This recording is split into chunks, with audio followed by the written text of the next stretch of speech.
Bohong. Aku hanya memikirkan satu peraturan penting. Kenapa kau lakukan hari ini kalau kau bisa melakukannya besok? Hahaha. Few moments later.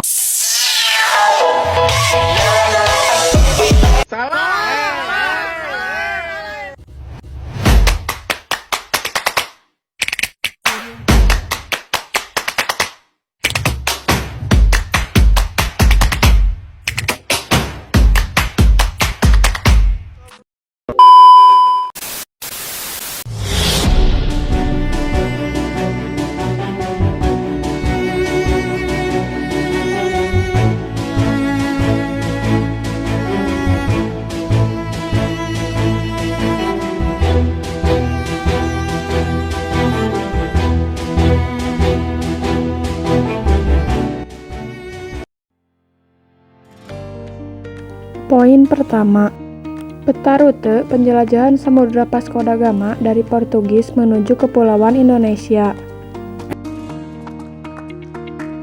Pertama ada rute penjelajahan samudra bangsa Portugis ke Nusantara oleh Vasco da Gama dimulai dari titik awal pelayaran Vasco da Gama di Lisabon, Portugis. Lalu, mereka menyusuri Samudra Atlantik, pantai barat Afrika, dan berhenti di berbagai pelabuhan untuk persediaan. Lalu, perjalanan dilanjutkan sampai ke Tanjung Harapan, kemudian menyusuri pantai timur Afrika menuju ke Calicut, India, menuju ke arah timur hingga akhirnya mencapai Kepulauan Indonesia melalui Selat Malaka. Yang kedua, ada rute penjelajahan samudra bangsa Portugis yang dipimpin oleh Bartolomeus Dias tidak sampai ke Nusantara. Dias hanya mencapai Tanjung Harapan di ujung selatan Afrika, yang kemudian menjadi titik penting dalam rute pelayaran selanjutnya. Rute pelayaran Dias dimulai dari Lisabon pada tahun 1487, menyusuri pantai barat Afrika, hingga mencapai Namibia pada Desember 1487. Dias mencapai Walvis Bay dan berhasil melewati Tanjung Harapan yang awalnya ia namakan Tanjung Badai karena cuacanya yang buruk. Setelah melewati Tanjung Harapan, Dias melanjutkan perjalanan ke arah timur dan mencapai Teluk Mose, serta perairan Samudra Hindia yang lebih hangat. Namun, para awak kapal menolak untuk melanjutkan perjalanan lebih jauh karena khawatir kehabisan perbekalan, sehingga Dias memutuskan untuk kembali ke Portugal. Meskipun pelayaran Dias berhasil membuka jalur laut baru yang menghubungkan Eropa dengan Afrika bagian selatan, ia tidak melanjutkan perjalanannya sehingga mencapai Nusantara, Indonesia. Pelayaran Dias menjadi dasar bagi pelayaran selanjutnya yang dilakukan oleh Vasco da Gama, yang berhasil mencapai India pada tahun 1498 dan membuka jalur laut langsung antara Eropa dan Asia.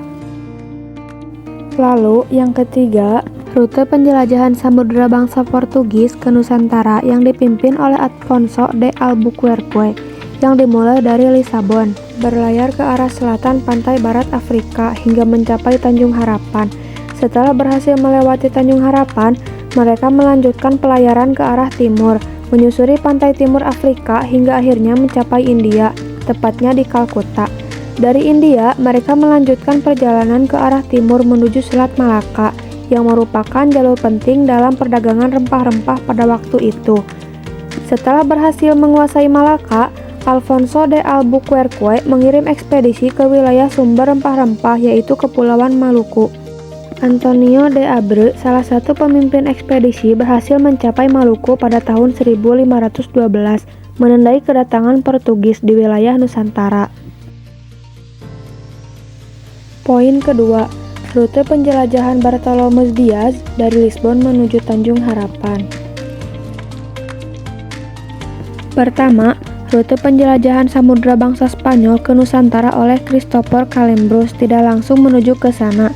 Awalnya, mereka mencari rute baru ke Hindia Timur Kasta Tenggara termasuk Nusantara untuk berlayar ke arah barat, melintasi Samudra Atlantik, bukan ke arah timur seperti yang dilakukan bangsa Portugis.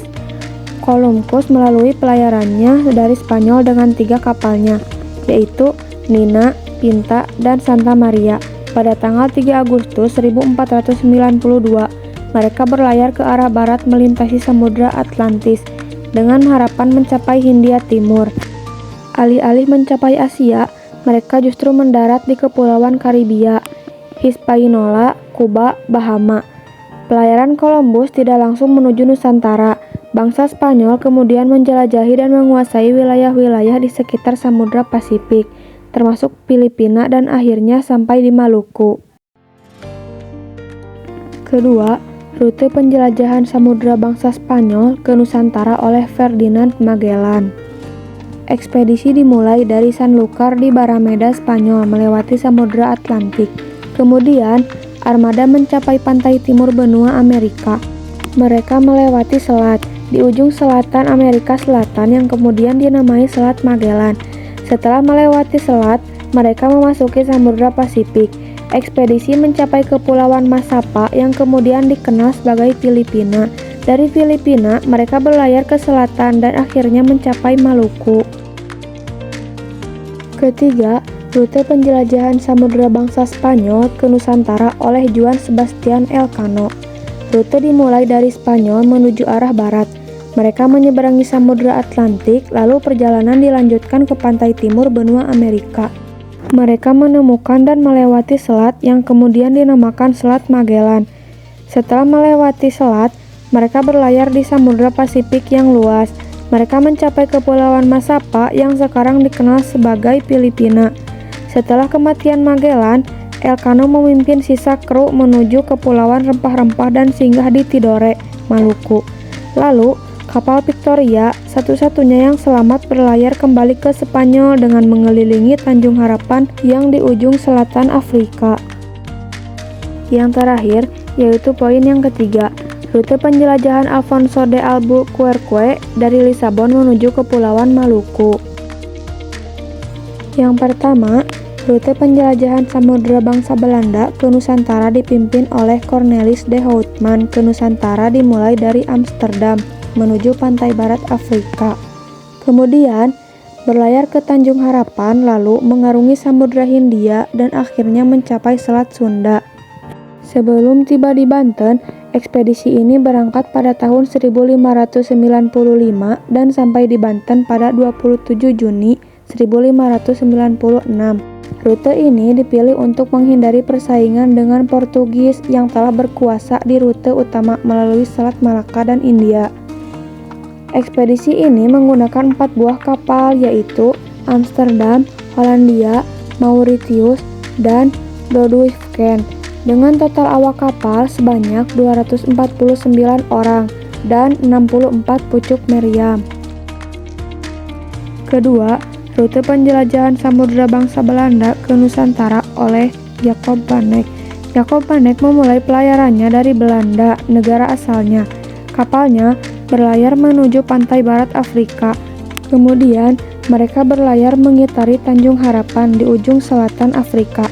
Setelah melewati Tanjung Harapan, mereka mengarungi Samudra Hindia menuju timur. Rombongan Jacob van Eyck kemudian memasuki perairan Indonesia melalui Selat Sunda. Akhirnya, mereka berlabuh di Banten, sebuah pelabuhan penting di Jawa pada saat itu.